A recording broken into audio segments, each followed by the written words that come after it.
54వ ఆవిర్భావ దినోత్సవ వేడుకలను ఘనంగా నిర్వహించారు. కార్యాలయంలో సిఐటియు జిల్లా ఉపాధ్యక్షురాలు యామిని జెండాను ఆవిష్కరించారు. సిఐటియు పోరాటాలు ఐక్యత ద్వారా ఈ 54 సంవత్సరాల కాలంలో ప్రజల పక్షాన నిలబడిందని ఆమె చెప్పారు.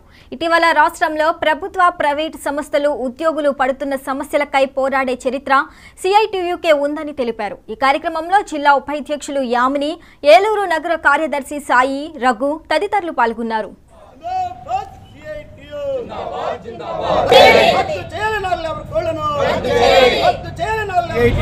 ఏలూరు నగర ప్రధాన కార్యదర్శి ఈరోజు సిఐటియు 54వ ఆవిర్భావ దినోత్సవం సందర్భంగా సిఐటియు జిల్లా కార్యాలయం వద్ద జెండావిష్కరణ చేయడం జరుగుతుంది. సిఐటియు ఐక్యత పోరాటం అనే నినాదంతో ఏర్పడింది.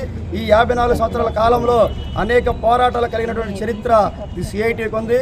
పోరాటాలు చేసిన చరిత్ర అంతేకాదు 74లో రైల్వే పోరాటం, ఇతర పోరాటాలు అనేకమైనటువంటి చరిత్రాత్మకమైనటువంటి పోరాటాలు చేసిన చరిత్ర ఉంది. ఇటీవల కాలంలో చూస్తే అంగన్వాడీ సమస్యలు పరిష్కరించాలని, ఆశా వర్కర్ల సమస్యలు పరిష్కరించాలని, మున్సిపల్ కార్మికుల సమస్యలు పరిష్కరించాలని, ఇతర ఏ రంగ కార్మికుల సమస్య వచ్చినా సరే ముందుండి పోరాడినటువంటి చరిత్ర ఉందంటే సిఐటికి ఉంది.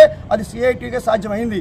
అలాంటి వారసత్వం కలిగినటువంటి సిఐటిని రానున్న కాలంలో ఇప్పుడున్న ప్రభుత్వాలు ఏవైతే కార్మికులకు ఉపయోగపడే చట్టాలు ఏవైతే ఉన్నాయో ఆ చట్టాలని రద్దు చేసి 4 లేబర్ కోడ్లుగా తీసుకొచ్చింది.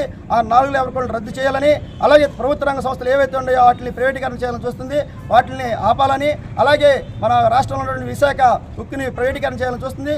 వీటన్నిటికీ వ్యతిరేకంగా రానున్న కాలంలో మరింత పెద్ద ఎత్తున సిఐటి ఏదైతే వారసత్వాన్ని ఇచ్చిందో ఆ వారసత్వంలో రానున్న కాలంలో పెద్ద ఎత్తున పోరాటాలు, ఉద్యమాలు చేపడతామని ఈ సందర్భంగా తెలియజేస్తున్నాం.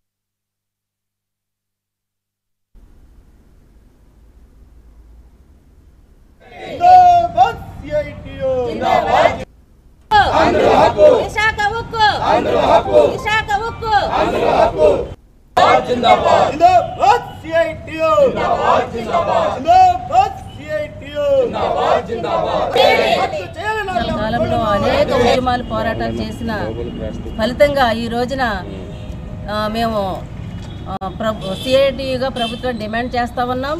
ఏదైతే ప్రైవేటీకరణ విధానాలు ఉన్నాయో వాటిని రద్దు చేయాలనేసి మేము డిమాండ్ చేస్తూ ఉన్నాం.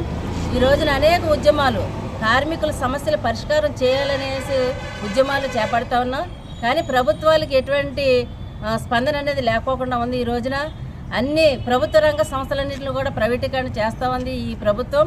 అందుకని మేము డిమాండ్ చేసేది ఏంటంటే ప్రజలకు అనుకూలంగా ఉన్నటువంటి చట్టాలని అమలు చేయాలని చెప్పేసి మేము డిమాండ్ చేస్తున్నాం. అయితే ఏదైతే పోరాటి సాధించుకున్నటువంటి చట్టాలు 44 చట్టాలు ఉన్నాయో ఈ రోజున కేంద్ర రాష్ట్ర ప్రభుత్వాలు 4 కోట్లుగా వాటిని అమలు చేయడానికి ప్రయత్నాలు చేస్తుంది. వాటిని రద్దు చేయాలని చెప్పి మేము ఈ సందర్భంగా డిమాండ్ చేస్తూ ఉన్నాం. ఈ పోరాటాల ఫలితంగా, అనేక పోరాటాల ఫలితంగా మరి కొన్ని విజయాలు సాధించినటువంటి కృషి ఉన్నదని చెప్పి ఈ సందర్భంగా మేము తెలియజేస్తాం.